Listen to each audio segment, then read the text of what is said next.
All right, so after a pretty chaotic week 1, the Eagles are 1-0, and I mean, how we feeling? They're 1-0. It was very sloppy, I would say.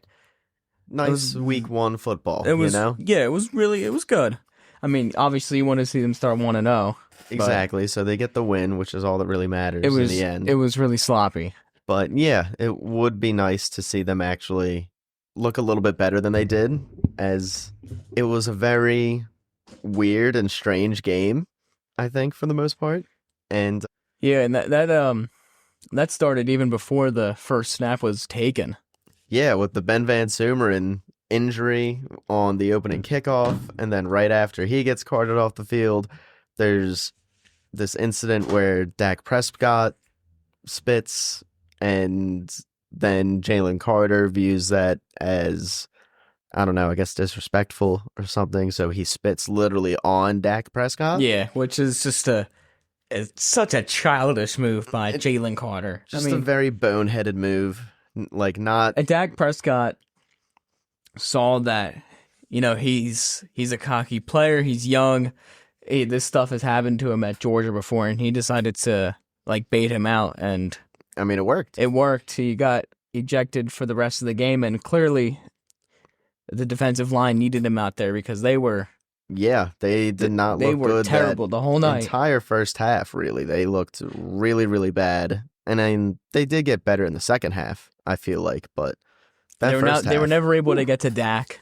No sacks. No sacks. They got lucky with the one fumble. Yeah, the one fumble before the delay. Yep. And then you have... That was basically it. After that fumble with the delay, they get the field goal because of the short field, and then... There was no points that scored after that, but we talk about the opening drives. Dallas going down and scoring to start the season, and then the Eagles tying it right back up. I mean, Dallas seemed to move pretty easy, too, down the field. Targeting one man, seemed like CeeDee all Lamb, night. yep. Because Adoree Jackson, he fucking sucks. Yeah. Well, Adoree Jackson definitely seems like he has lost a step in the old speed department. And it definitely showed last night because he was getting cooked up by CeeDee Lamb. He just could not stick with his man, And not only did he have all the receptions that, he was targeted with CeeDee Lamb, he also had the pass interference in the end zone, basically, with George Pickens, which ended up getting them that was a touchdown right there, too. And all the touchdowns were from Javonte Williams. Right, which was very surprising that they used Javonte Williams, I thought, as much as they did. And I feel like not really anyone else in the backfield got a ton of carries. So I guess Javonte Williams just has that Javonte Williams starting spot. Got those 2 touchdowns as a starter. Then Sanders got that big run. Yeah, Sanders did have the one big one. Yeah, that was... Yeah, because... He had 5 attempts, I think, on the night. He had the big run that had to be stopped by Zach Bond. Yep. Because that would have been a touchdown. Yep. And then you have the fumble, because that was from Sanders as well. I thought that was Williams that fumbled. No, that was Sanders. That was Sanders who fumbled. And that was Mitchell that picked it up, right? Yeah, then Quinyon picked that up. Mm-hmm. So... And he returned it for an extra 20-something yards, I believe. Because that's how they got to got down to the field goal range, obviously. Exactly, because after that happened, literally neither offense could move the ball anymore, at all. Yeah, I guess all the life had just been sucked out of the game. I can't believe that delay. It's crazy. I don't think I've ever It's very rare for a lightning delay to happen mid-game. Yeah, I would say. I only remember seeing it one time, I think, and it was maybe 2 or 3 years ago. There was a lightning delay during a Chargers game. I forget who they were playing, but it was at SoFi Stadium. And that's weird because it's a dome. But they have the open window slots, mm-hmm. those things, and because those are open, they still had to issue a delay. But I don't think it was an hour long. I think it was maybe 25 or like a half hour. It was nowhere close to as long as the delay was. Because obviously that's like a dome stadium. You're able to just probably retract the windows. Obviously, there's no dome at Lincoln Financial Field, so just got to wait for it to pass. You have to wait for the lighting to pass through, sadly, but finally they did start the game again at like 11:30 at night. And that's when I'd say the defense actually came alive a little bit. Well, I don't know if it was more the defense came alive or if it was just both offenses went to sleep. Or if it was CeeDee Lamb. Well, yeah, because CeeDee Lamb really cost the Cowboys pretty much huge scoring opportunities in that fourth quarter. Yeah. And not only did CeeDee Lamb cost them, but I also think the fact that they really just stopped trying to like run the ball as much really just kind of, I don't know, made it so that Dak was definitely throwing a lot. And the Eagles missed a lot of opportunities. That 4 interceptions that they could have had, and you had none of them successful. Where Mitchell should have caught it, that went right through his hands. You had the other one that could have been on the Adoree Jackson deflection, where he like swatted the ball and like Byron Young could have potentially got it. And then Mitchell had the ball go right through his hands. I think Blankenship had one. Blankenship did have an opportunity for one. And I want to... Who... And then there was one batted up where the defensive lineman couldn't get it. That's where it was, Yeah, I think that was... Was that Campbell that batted it away? Yeah, I'm not even sure who batted it away, but I remember someone on the defensive line could not get that. I think that's the Byron Young one. Mm-hmm. I think that's what it was, yeah. But they had some opportunities. John Campbell had a pretty good game. Yeah, he did have a pretty good introductory game. You know, he had that big pass breakup on third down with Jake Ferguson and staying with him, just streaking across the field. That was really good. I think he had a couple of solo tackles, I remember, throughout the night, maybe like 3 or 4 of them. And he seemed to be, whenever he was actually like in there, which I'm not entirely sure how many snaps he was actually playing for, but they were talking about him an awful lot on the broadcast, and he was definitely around the football. Yeah, he was definitely in the action for most of it. Yeah. And one thing now about the offense is they definitely capitalized on a Micah Parsons-less pass rush because Jalen Hurts and Saquon, well, mainly Hurts, was just running all over the field. Dude, Hurts carried that game, he pretty much did, that entire first half. That entire first half of the offense, because that was all Jalen, basically. Pretty much, Brown only got 1 catch. He only got 1 target. Devontae got, I think, 2 catches. 2 or 3. So it's mainly... Dallas Goedert got 7, though. Yeah, Dallas Goedert was getting a lot. Jahan Dotson got a pretty good deep ball. Yeah, Jahan Dotson had, I think it was a 26-yard reception.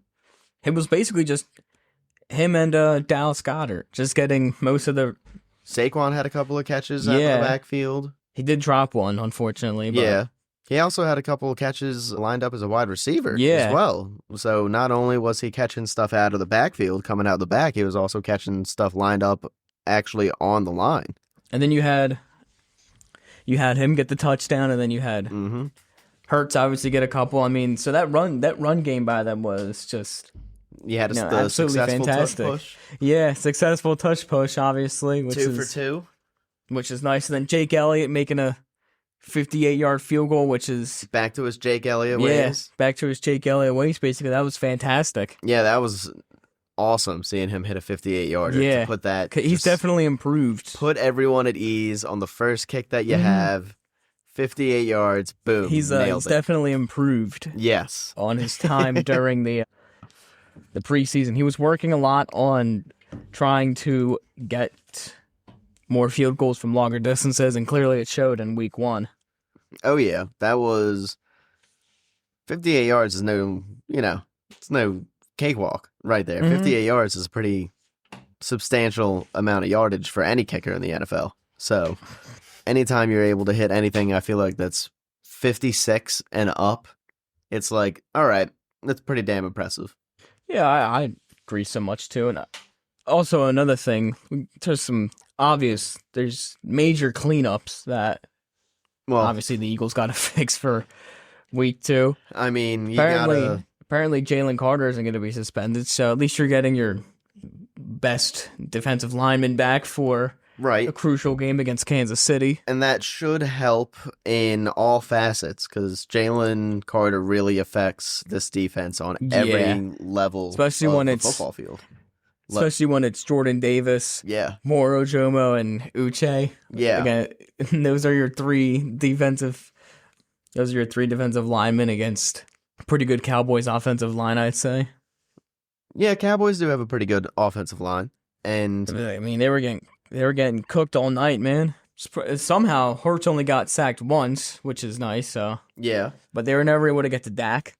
No, they weren't able to get to Dak at all. I mean, Jalix Hunt, I feel like, could have had one that he ended up missing.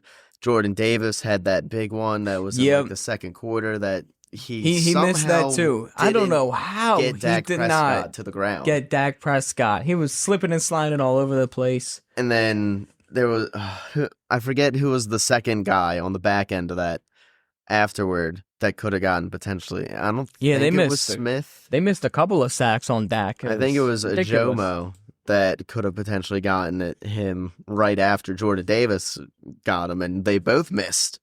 So they did have some opportunities. They did have a decent amount of pressure, I feel like, in the game. It's just they never were able to get home. Yeah, pretty much. And then another thing they got to address is the penalties because... Yeah, dude. 109 yards off of penalties. That can't happen. That cannot happen. Like, it doesn't matter what team you're going against. 109 yards in penalties, and you're setting yourself up for failure, basically. Quinion had a pass interference. Adoree Jackson had a pass interference. You have Blankenship when he went up to, when he hit, I think it was Jake Ferguson in the head. The hold. Yeah. And then you had roughing the passer, and then you had Nolan Smith taunting Miles Sanders, which I thought that was ridiculous. I know, that was stupid. So stupid. Miles Sanders wasn't even looking at Nolan Smith when he did his little celebration. Yeah, I know. And then they still gave him the penalty. I guess just because he stood over top of him while he did it. I guess, he didn't even see it. It's like he was just on the ground when he did it and walked off the field like as if nothing happened. I guess it's more just like a message. That's like, I guess, because, the entire league is probably watching opening night. So, yeah, I think that's everyone's watching opening night, but another thing that could have been is like, what if the ref overheard something that Nolan Smith might have said to Miles Sanders? Yeah, that's also Miles Sanders could have just shrugged it off, but the ref could have been like, yeah, we can't allow that, so throw the flag there. But I mean, just overall, that was just so wacky with the ejection and the flags and the delay, and it was wacky and sloppy, and really, it just, I don't know, it just did not. It wasn't a good game. It wasn't. I mean, they were sloppy last year in Brazil too. Mm-hmm. I mean, I feel like they're always like a little sketchy up until like week 5 or something, but week 1 you always kind of expect there to be some hiccups or some wackiness that goes on just because it's the first game of the season, and especially by the fact you got Kevin Patullo calling plays now on the offense. Yeah, you got a new offensive coordinator. You got a whole bunch of new guys in here on defense. It's not gonna be seamless. It's not gonna be the same, obviously. But. Right. But you did want it to look at least a little bit more cleaned up, I'm gonna say, than it did last night. You want it to look more. Yeah, I'm sure they're gonna be actively improving on fixing their act, especially since like next week's opponent isn't any easier. No, next week is Kansas City, a much better opponent in Kansas City, and coming off of losing the Sao Paulo game, they're not going to want to start the season 0-2. No, they're definitely, especially that's going to be technically their home opener, and it's the Super Bowl rematch. I mean, the Chiefs are not going into that game thinking that they're going to be 0-2. Yeah. It's going to be a very tough game for the Eagles. It is going to be a tough game for the Eagles. And I mean, I don't think the Chiefs really didn't look that good last night either. They looked good when they went to the quick offense, which is something that I feel like they always look good when they go the quick hurry up, no huddle, like their like 4-minute drill offense. Patrick Mahomes is really good at setting things up in that way, but I feel like when they've got all the time in the world, they lack the urgency that they show. Yeah. When they first started the game by going 3 and out, so then that allowed the Chargers to open up the scoring. They had a 10-point lead already. Right, and then you end up getting to the end of the first half.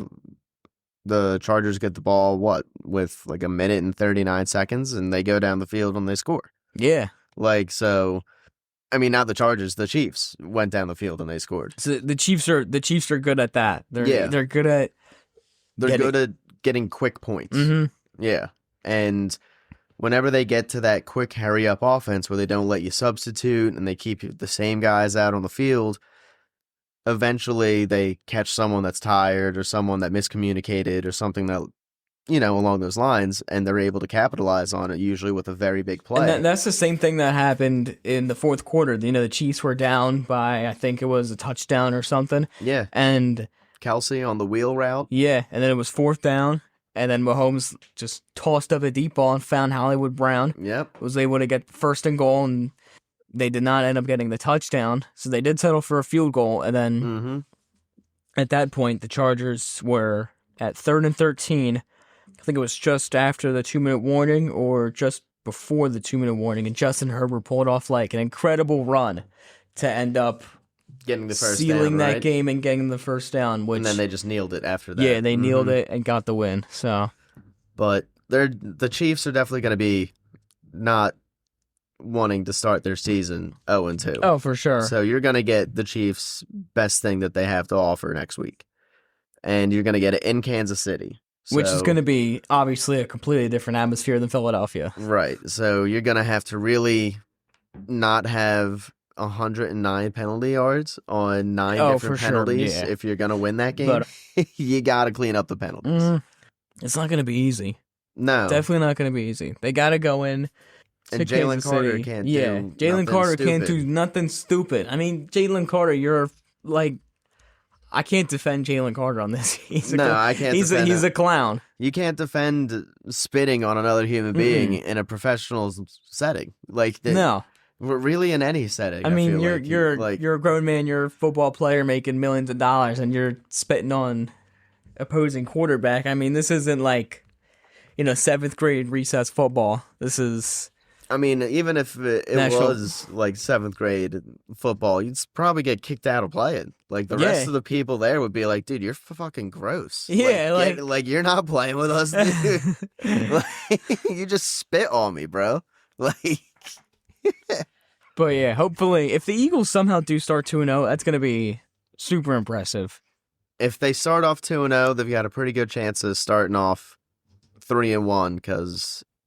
They always lose in Tampa Bay. They ain't winning. They always lose in Tampa Bay. They ain't winning in Tampa Bay. But they got a good chance to start off 3-1 if they're able to win against the Chiefs. I think they have a chance to beat the Chiefs. They just are if they're able to just get to Mahomes early and then just limit the penalty yards. They have a real shot, and they need to start throwing the football more. But in order to do that, Jalen Carter needs to be on the field. Yeah, Jalen Carter can't be doing anything stupid, and apparently he's not going to get suspended. So, he's definitely going to get a big ass fine. Oh, for sure. Probably $75,000. Yeah, I would say he's going to be getting a lot fine. Well, if he got suspension, it would have been suspension and a smaller fine, but now it's going to be it's going to be a huge fine because there's no suspension because he already missed the entirety of that game. Yeah, so I mean. Technically, he already served a suspension if it was only one game. Right. He didn't even play a single snap. Unless they want to give him a 2-game suspension to suspend him from next week. But I don't really think the NFL wants to take that would subtract from the product that they're putting on the field. Yeah. For, Sunday night. It's 4:25. Oh, so the midday game. Okay. But it's the Fox midday game, so you got the Tom Brady on the call. Oh, gosh. So he's going to be hating the Eagles, as he always does. Yep. Oh, that's his fault that he lost to the Eagles in the Super Bowl to Nick Foles. And he will never get over it. I know. He's a little baby over there. He will never get over it. He will never get over they lost to a backup. I mean, I'd never get over it, too, if I was Tom Brady. Losing to a damn backup. All the other people you've beat. Like, all the other guys. All the other guys he's beat. He probably still hasn't gotten over Eli Manning. Yeah, especially because Eli did it to him twice. Yeah. At least, Brady beat the Eagles, back in the Stone Ages or whatever, but... Well, back when they had McNabb. Yeah. Mm-hmm. That was, what, 04? Yeah, the 04-05 season. And then losing to Foles, obviously, just so hilarious. Can't believe it's been 7 years since that happened. So moving on to the Phillies here.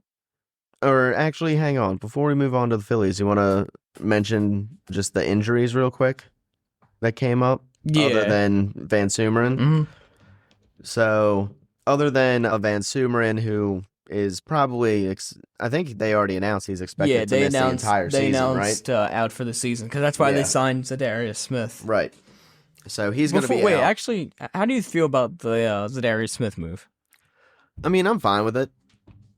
It's not like it costed them anything other than money. Yeah. So... I mean, Howie saw the concern with the defensive line opening night. He saw that there was a player available with talent and experience. He jumped on that opportunity. That's what good general managers do. So, it's not really a move that you can criticize, because it's not really a move that... It's not really hurting your team. Right. It's not doing anything. It's not, restricting you in any way making this move. So, and it's a very low risk, but a decently high reward. Yeah, low risk, high reward. If he doesn't work out, then it's not like you spent $50 million on him. Right. If it doesn't work out, you can realistically just cut him and pay him out the rest of his contract. Yeah. It's only, $2 million or something like that? Yeah, then you could find someone from the practice squad or whatever. Right. So I'm fine with that move. Can't really say anything too bad about it. Hopefully, he still has a couple of sacks in him. Hopefully he had 9 sacks last season. Right. So hopefully, he's still got a couple in him, and he can come over and get a couple sacks for the Eagles. But other than Van Sumeren, you also had Will Shipley get hurt, which is why you saw AJ Dillon towards the later stages of the game, and believe he got hurt on a kick return or a punt return. Yeah, Will Shipley ended up getting injured, and then I think they just put him as questionable. And then Landon Dickerson also got the back flared injured, up again. So that happened in the third quarter, I believe, right? I think he did end up still playing some snaps after that, but obviously... Toth was getting the most of the snaps obviously after the surgery, you don't want to see that happening. So Toth ended up coming in and getting most of those snaps. A.J. Brown came in to fill in for Will Shipley. And, I mean, not A.J. Brown, A.J. Dillon. A.J. Dillon came in to fill in for Will Shipley. And he had, 3 or 4 carries. Didn't really do too much with it. Yeah, didn't really do anything, obviously. And John Mechie was the guy that took over on the punt return he did duty. Return the punts. And he actually had a decent, 20-yard return, I want to say. Because they didn't activate Britton Covey, so it had to be John Mechie. And he actually had a pretty good return. Not bad for, someone they can use on special teams too. So, and I believe that you did see Adoree Jackson come out for a couple of plays, and Jacorian Bennett came in. But once Jackson was deemed good to go, he went back in there, so I'm not entirely sure if that means that they really just prefer him over Bennett. It definitely means Keely Ringo's not the first guy off the bench. Oh, for sure. So he's kind of locked in, I guess. Adoree Jackson's going to have to get his shit together before they play Kansas City. But I probably anticipate seeing a little bit more of Jacorian Bennett next week. Just because they're gonna have Jackson played. If they're going to have Quinyon Mitchell on Xavier Worthy, you're probably going to have Jackson on Hollywood Brown. Yeah. Mm-hmm. Do they still have Juju? Yes, they do still have Juju. So Cooper will be on Juju. Yeah, I'd assume so. But you're going to need someone probably... And Hollywood Brown had 10 catches, 99 yards last night. So He had a really good night. he had a really good night. So if that's he's gonna cook Adoree Jackson. If that's what Adoree Jackson's guarding, he might get 4 touchdowns. Right. So it's gonna be probably a little bit more Jacorian Bennett and Adoree Jackson. I wouldn't anticipate Jackson being out there the entire game, even though he might still start. And there was something else about, I think Sidney Brown had some type of... Yeah, Sidney for a Brown was bit. down. Well, I think, Makuba got most of the reps because he was the Right. starting safety. And- So But if Brown goes down, I have no idea who the guy is after Brown. yeah, I have no clue either. So no, I haven't really heard anything on whether or not Brown is going to be able to suit up next week. I mean, I think I did see him out there for a couple of plays after he went down on the field with whatever injury. It looked like it was his shoulder, but, just something to keep your eye out. on where, coming off of a very deep playoff run last year, you got to wonder if this team's going to get hit with maybe the injury bug a little bit.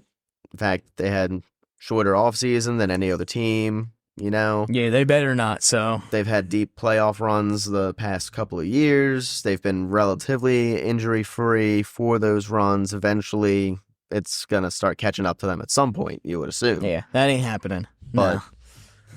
just something to keep an eye out Yeah. for. So And I believe that's all the notable injury Mm. news for the Eagles.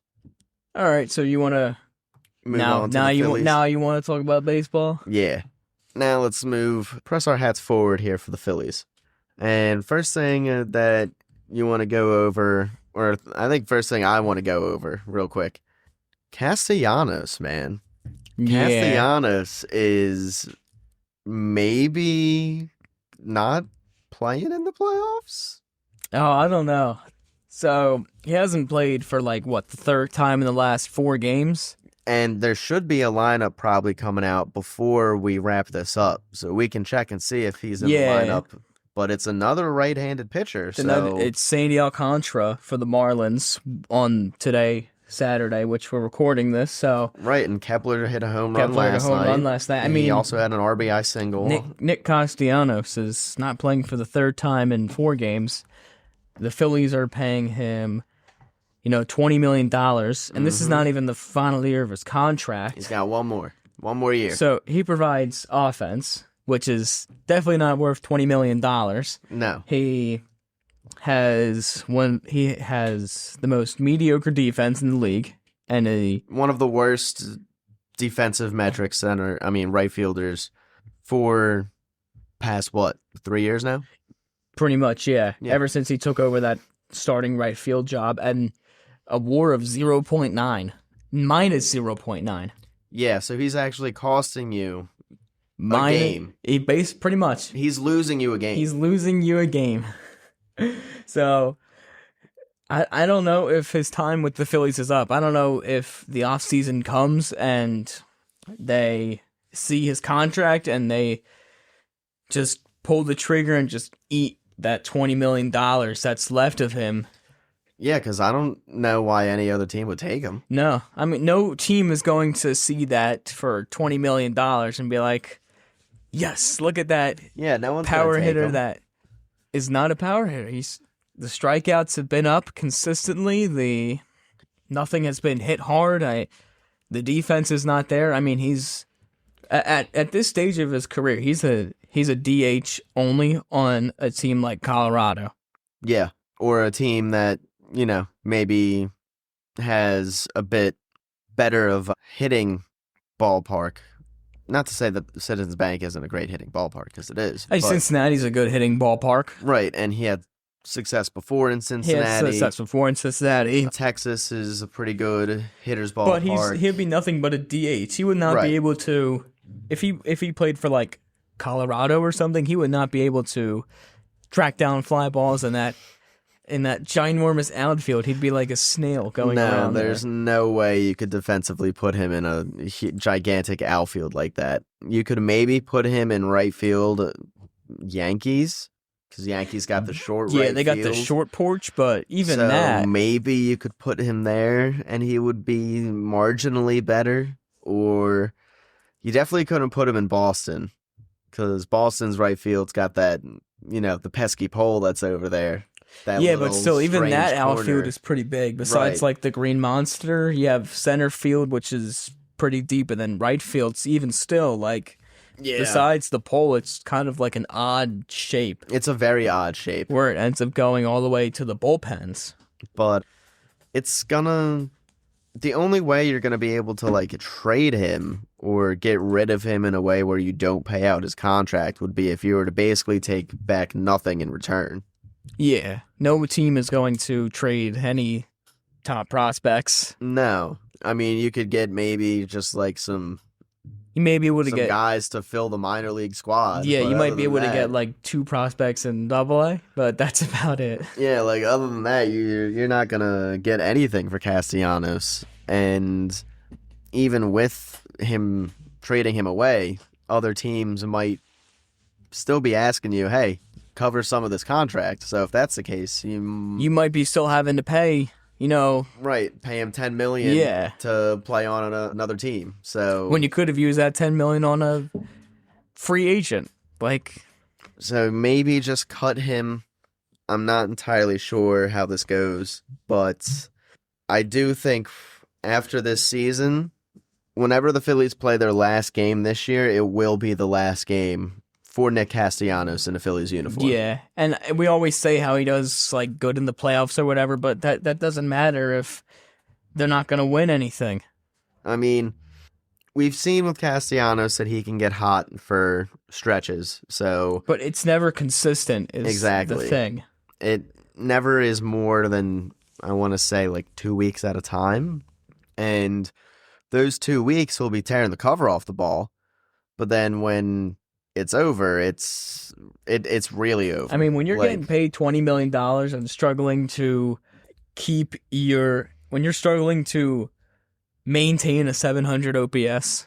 well, I think I saw his batting average over like the last 15 or like 30 games is like 196. Yeah, he's been Something like that. It's not very I good. think he has like an OPS in the low 500s Yeah, I since think the it's in All-Star break. 500s, So And that's just since the All-Star break. yeah, so he's been going through one of his more down stretches, but I don't know if he's going to be given the run to even get hot for the playoffs potentially. Like if he's not in the lineup again today and it's 4 out of 5 days he's not in the lineup. That's Sandy Alcantara on the mound for the Marlins. And then Right, you and you're got- trusting Max Kepler against him over Nick Castellanos, which is a guy that we were all clamoring for them to get rid of. Everyone was saying like, get rid of Max Kepler. Oh, and then look how the tables have turned. Yeah, look where we are now. Like, how did we get here? Like, are we in some alternate reality, some paradox where now we're all saying that, well, not that we're all saying, but now that Max Kepler is having more faith in him put by Rob Thompson than Nick Castellanos is? I mean, if Never thought I'd say that. that's this a season. $20 million platoon in right field, so that's just Yeah. And you thought that maybe paying $12 million in a platoon is expensive for Kepler. Well, you're paying an extra $8 million for Castellanos. yeah. So Those two guys alone, if part of a platoon, those two guys make up $32 million. so they gotta just $32 million platoon. pull the plug and just end it. They just gotta end the regime. Why not with just- Nick Castellanos? Why not just pay one player $32 million per year to Yeah. play every day? Why not do that? You're spending $32 million on the $32 million position already. on platoon players. You're already spending $32 million on the position already. Like, you might as well just. It's not one of Dave Dombrowski's greatest signings. I mean, everyone thought that the move was going to be good at first. Yeah, I was excited by it. I think everyone was excited, and it just never turned out to be. So Well, he was an all-star that year. he had a really good season. I think he was a Silver Slugger. He had a really good season with Cincinnati before Yeah. that move to the Phillies. Mm-hmm. And then he had, I want to say, decently modest productivity years in Detroit for 3 or 4 years before that. And I mean, he showed he has potential. He showed he has power, and well, age catches up with everybody. age catches up, and it just I don't know. It's it's just a really bad contract overall. So Yeah, and you can't be paying him $20 million next year if you're not going to be having him playing every day. So whether or not they trade him away or cut him, I do not see him being. You got to here. be making sure he's playing every single day. If he's getting $20 million, I think last year he played all 162 games. Yeah, exactly. And now this year he's getting definitely not playing all 162 games. So come playoff time, if Kepler's getting the start over him come playoff time, he's going to be done for his Phillies career. Yeah, and it's absolutely insane that we're sitting here on September 5th or September 6th. On September 6th, and we're sitting here saying that Castellanos might not be starting in the playoffs. And Max Kepler is still on the team. Oh, that's his fault. That's his fault that he sucks. Would you have thought that on June 1st we would have said, oh yeah, by the way, Max Kepler's still going to be here, and he's going to be your starting right fielder instead of Nick Castellanos. I never believed you. Like, how did we get to this point so quickly? Like, I feel like it all just Kepler happened caught so fast. fire in the month of August. I feel like he's been having some pretty good games. I mean, his past 30 games or his 15 games, I think he's got 4 home runs. He's got 4 or 5 doubles. 10 RBIs or like 10 or 11 RBIs. I know, he's been hitting the ball pretty well recently, so you can't argue. If he just keeps that up, he's going to be starting versus righties. Which is absolutely insane that we're sitting here going, start Marsh in left field over Kepler, but start Kepler in right field over Castellanos. Oh my goodness. It is pretty funny though. How quickly things change, dude. Speaking of Phillies outfielders, Harrison Bader's been a fantastic pickup. He has for the Phillies. Dude, he has been selling out for power ever since he got here. He's been hitting the ball well. He's been providing some fantastic defense. Yeah. He's got, I think, 4 home runs since joining the Phillies? Yeah, because he hit a home run last night. Right. And then you saw did you see the moment with the Karen? Oh, yes, with the Karen, with the kid with the ball. Yeah. Which they ended up giving Harrison Bader ended up giving the kid like a bunch of stuff. Yeah, exactly. Yeah, after stuff. the game. So that's pretty cool. Which we gotta just say, if you're a parent that's out there that's stealing balls from kids or freaking knocking kids over to catch some type of home run or foul ball, like, you need to look yourself in the mirror and just ask yourself what you're doing with your life. What the hell is wrong with you? Like, you need to really evaluate the choices that got you to the decision that you're going to barrel over some 9-year-old kid to catch some foul ball. Knocking over a child for a lady, $10 baseball. Lady, you're a 45-year-old woman. I'm sorry, but your childlike days are over. Yeah. I know you want to continue to look like you're in your 20s, but that doesn't mean that you get to act like you're 10. Like, let's grow up here, people, and let's not barrel over children to get balls. Yeah, come on, please. you got to give the balls to the kids. Obviously, every kid wants the baseball from a game, so like, if you want a ball so bad, go there for batting practice, and maybe you'll get lucky. Yeah, it's Marlins batting practice. There's going to be no one in the stadium. Like, I've gotten a couple of balls tossed up to me. Yeah. Like, go to batting practice, and maybe you'll get lucky, and I've you'll get a ball. gotten the Cubs third base coach tossed up to me, and then Anibal Sanchez tossed one up to me when I was like 12. I'm not going to lie. Last year, I had an opportunity to catch a ball in center field after Marsh was warming up. He threw the ball into the stands. Had the opportunity to catch it, literally hit me right in the hand, bounced out, and, some other kid got it. And I was like, that's frustrating. I was like, damn.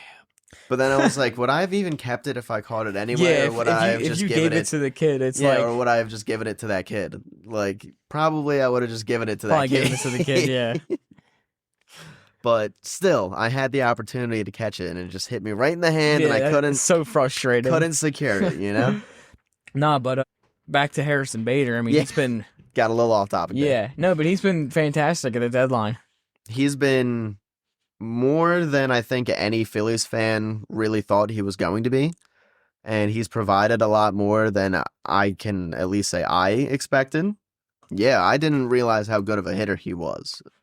And He was average with Minnesota, and then comes over here and starts hitting bombs. I mean, he was below average for most of his career. I mean, he was with the Mets last year, and I wasn't really hearing a lot of Harrison Bader. Yeah, exactly. Like, there was no one that was like, no Mets fans were loving Harrison Bader last year, I don't think. So, they let him walk. He goes to Minnesota. He actually had a better year with his bat in Minnesota than anywhere else. He comes to the Phillies, and now it's just improving. Hitting he's hitting 300. He's hitting over to 300 since he got traded. I feel like, no, I wouldn't be upset if he left, but I would reconsider re-signing Harrison Bader for like maybe a 1 year, 2 year deal. I mean, I would take the money that you're going to save by the fact that you're not going to bring Max Kepler back and definitely reinvest that $12 million into Harrison Bader. Yeah, $12 million for Harrison Bader is a good contract, and then especially if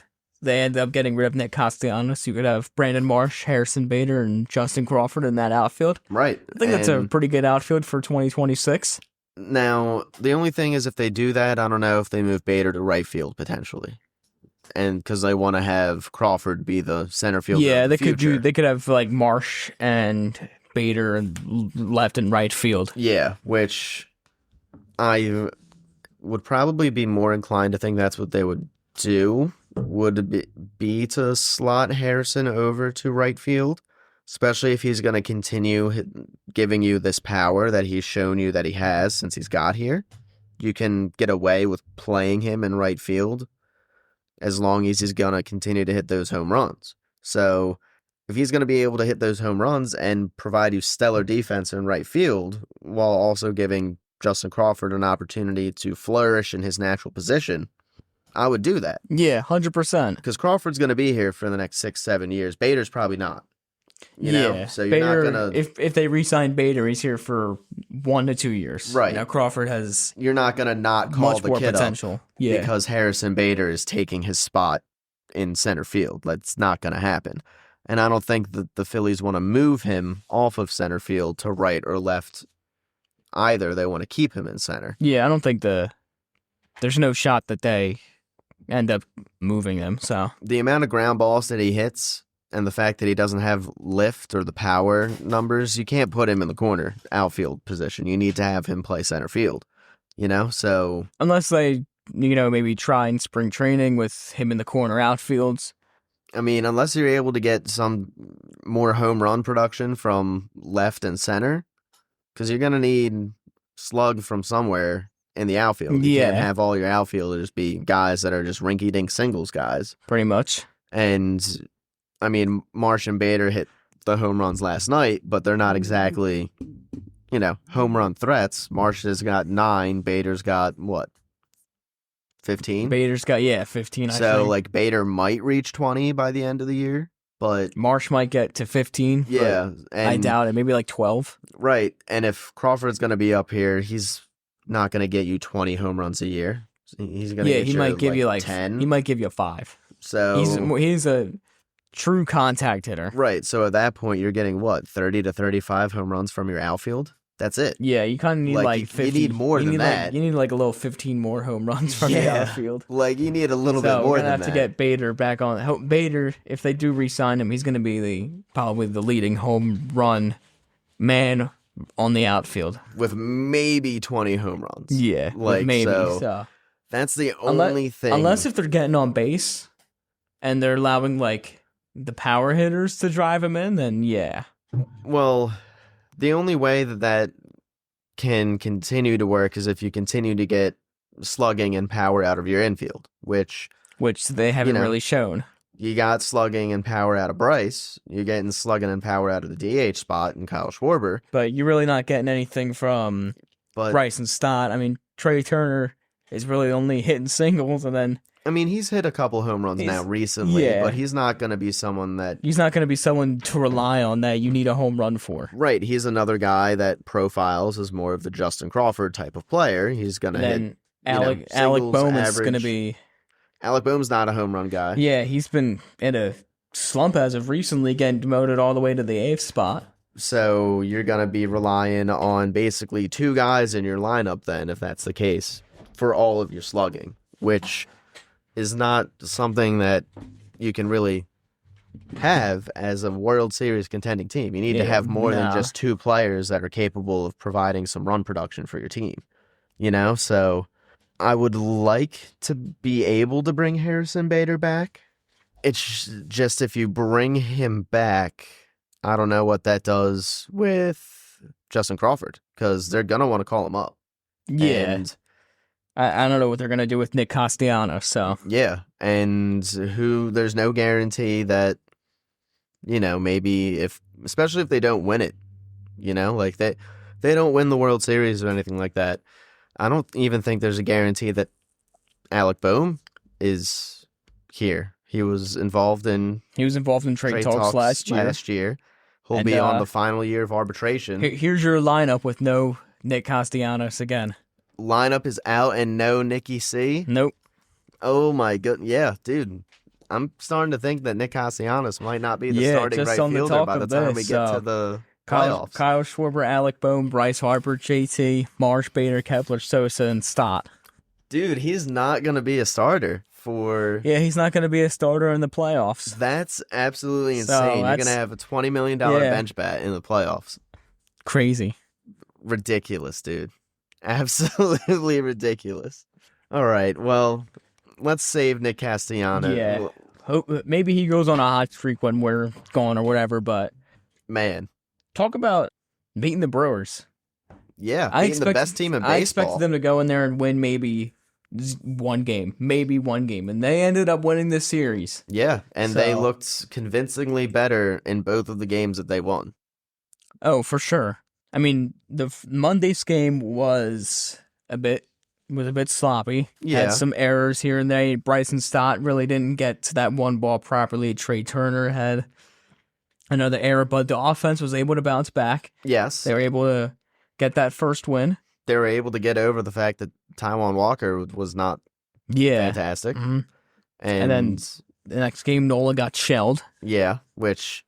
That's going to turn into probably a whole talking point of itself next week. Yeah. Like we just had with Castellanos, if he has another bad outing, coming up in what? It's going to be against the Mets. Yeah, so if he has another rough outing, I mean, Nola had Mets, that 5-run first, and after that, he was still able to pitch four more innings with only one run. Like, you could say he settled in, but you're getting to the point where it's, especially if it happens again in the first inning against the Mets, like, if you pitch him in a playoff scenario, you're going to have someone else pitch the first inning. Yeah, you can't. You're going to have to either use him as an opener or what? Like you're going to have someone come in, pitch the first inning, and then Nola will come in and pitch innings 2 through 6. And that will be his 5. I mean, Walker Buehler as an opener? I don't know. Maybe, potentially. Is that what they signed him for, secretly? Yeah. They just don't want to tell us? I mean, he does have a good playoff record, I would say, so. And it wouldn't be outside of, the realm of possibility for this to happen on a Dave Dombrowski team. It wouldn't be the first time that a Dave Dombrowski team has signed someone, coming off of not great performance in other locations and had them have a pretty prominent role in the playoffs. It's all just like a guessing game. Who knows what's going to happen, pretty much. Yeah. And with the fact that you have the Mets coming up, you kind of need to get this Aaron Nola thing figured out. You're going to need Aaron Nola to have a quality start against the Mets. Because if he has a bad start against the Mets, dude, people in this city they already love looking for reasons to hate Aaron Nola, I feel like. Especially now that he's got the big contract and he's pitching like dog shit, and he goes and loses to the Mets at home.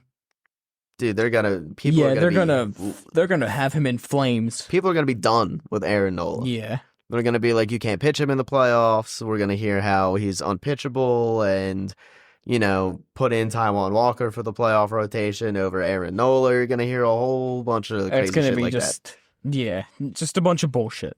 So hopefully, we're gonna need Aaron Nola to get locked in for this last month and for playoffs. And then the third game, it was the pitching. Yeah, third game they looked fantastic. I mean, Ranger Suarez looked fantastic. 6 innings. Worked his way out of a couple of jams. Yeah. I think he had, like 6 hits over the... Yeah, 6 hits, but obviously no runs coming across. And then you got the bullpen holding it down. Yeah.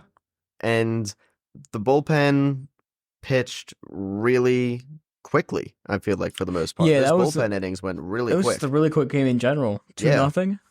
So, great series against the team with the best record in baseball. And it just seems like every team that's not named the New York Mets, they go out there and they just beat them. Dude, I swear, yeah. Hopefully, that's just like Citi Field and we can take care of business against the Mets at Citizens Bank Park. I think at Citizens Bank Park, it will be much better. I don't think they're going to split. I think they're going to win 3 out of 4 while the Mets are here. But honestly, I can say I wouldn't be surprised if they were to potentially have it go 3 out of 4 for the Mets the other way. Yeah, so it's gonna be a real tough series for the Mets. I mean, for the Phillies, not the Mets. Well, it's gonna be a tough series for both teams. For both teams, and it's getting down to the home stretch here now. There's only about 21 games left. Yeah. After today, by the time you guys hear this tomorrow, there will only be 20 games left. You got 4 against the Mets. We're only 4 against the Mets. You got 7 out west. You got, I think, 3 against the Royals. And then the Marlins, and then you got the Twins, and then that's basically the Twins is who they end their season with, right? And that's basically the end of the season, pretty much. Now, is that going to be in Minnesota? It's going to be at home. Okay, so I was gonna be like, I wonder if it's a chance for Duran and Bader to go back to Minnesota real quick before the playoffs. But it's getting down to, this is the final stretch. If they're able to win 3 out of 4 games with the Mets up here, I'm going to say that they officially have won the division. NL. Yeah, because the magic number for the division is only 16 games. Right. So that would be a huge stepping stone into getting the division locked up. And if you win 3 out of 4, then that's 6 games that you're gaining in the magic number column. Yeah. Because not only are they games that you are winning, they're also games the Mets are losing. Which adds up to the National League East lead. Yes. So if they're able to get that, and because that would bring their magic number from 14 down to 8. All they would have to do is win 8 more games throughout the rest of the year. Yeah. 4 more games, technically, if the Mets lose 4. Right, and you're going to have a whole nother series with the Marlins, and you're not going to get swept by the Royals. So yeah, and then same with the Twins. You should be able to beat up on the Twins. Yeah, Hopefully they have the division locked up by the final series of the season. I think that they're probably going to have it locked up after the Royals series, because I think they're going to go into Kansas City, and they're going to sweep the Royals. Because they're at home against Kansas City. Oh, wait, they're at home against Kansas City? Yeah, they're at home. I think they're sweeping the Royals, dude. Wow. I mean, the Royals are a tough team, but we'll have to see. And if they're able to, get this comfortable lead, maybe, I guess, number 1 seed isn't fully out of the realm Number of 1 seed isn't fully out of reach, but if the Brewers keep winning still, I'm fine with the number 2 seed. Right, but they're only 3 games behind the Brewers now. Yeah, I know. Or no, 4 games behind the Brewers now. So that's not, impossible to make up in the 21 games that are left, So if the Brewers slip up a little bit. If the Brewers go on a slide, then there's still a chance for that 1 seed. Right. But first you got to get the division. Yeah. So you definitely got to get the division. And if they get the division, I'll definitely be happy with it. But if they could get that first round bye and set up the rotation nicely for the rest of the postseason, that's a lot better than having to play Wild Card Weekend. Oh, for sure. So I'm going to wrap this up here. Yeah. And we'll be back we should be back next Friday. Obviously, there'll be no Eagles football to talk about because, of course, they don't got to play till Sunday, but we can do a little we'll do a little warm up to the game. A little warm up, yeah. And then that's when the Philly series versus the Mets will be over. Yep, so, we're definitely going to be reacting to that. We'll definitely be reacting to that, and hopefully we're coming back here on Friday with As long as there's no trash trucks on As fire. long as there's no trash trucks on fire, waste management. So we'll see you soon.